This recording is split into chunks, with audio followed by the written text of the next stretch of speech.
Méditation du 24 juillet. Le plaisir est pour moi. C'est ici la journée que l'Éternel a faite. À cause d'elle, soyons dans l'allégresse et la joie. Psaume 118, le verset 24. L'un de mes mots préférés est gusto.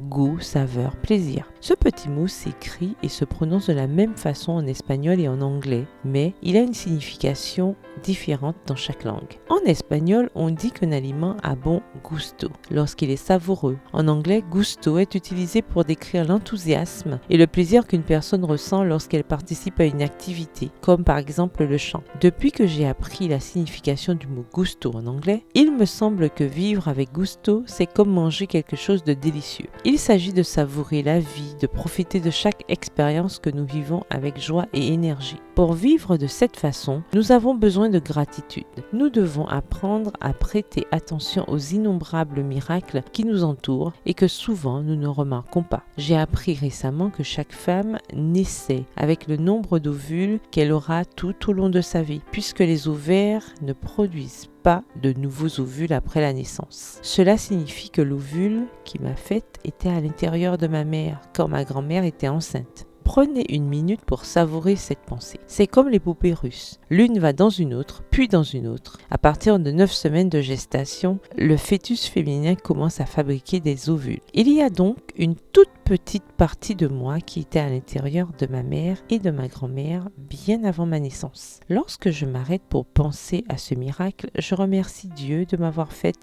merveilleusement complexe, d'être un artiste inégalé, voir Psaume 139, verset 14. Mais quand je ne m'arrête pas pour observer la beauté, je suis comme quelqu'un qui avale un repas sans mâcher, comme quelqu'un qui est pressé. Ma langue brûle et je ne peux rien savourer. Je veux savourer cette journée, profiter du soleil qui passe par la fenêtre, du chien à l'arrêt de bus, de la discussion avec des collègues à l'heure du déjeuner et enlever mes chaussures en rentrant chez moi. Je ne veux pas manquer un seul miracle, un seul plaisir que Dieu me donne. Aujourd'hui, je choisis la gratitude. Prière. Seigneur Jésus, je suis souvent si pressée que je ne remarque pas la beauté qui m'entoure. Mais aujourd'hui, je veux revenir à la curiosité de l'enfance. Je veux être émerveillée, lire l'histoire écrite dans les nervures des feuilles et les rides des mains. Je veux être remplie de gratitude en ce jour que tu me donnes. Amen. Bonne journée et que l'Éternel vous bénisse.